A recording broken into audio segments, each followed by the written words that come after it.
కాబట్టి ఈయన ఏమంటాడంటే కుమారుని ముద్దు పెట్టుకొనుడి, లేని ఎడల ఆయన కోపించును. అంటే కుమారుని ముద్దు పెట్టుకొనుడి.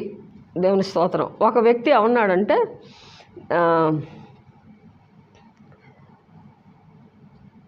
నేను తప్ప వేరొక దేవుడు ఉండటానికి వీల్లేదు అని బైబిల్ చెప్తుంది కదా, అది స్వార్థమే కదా అని అడిగారు.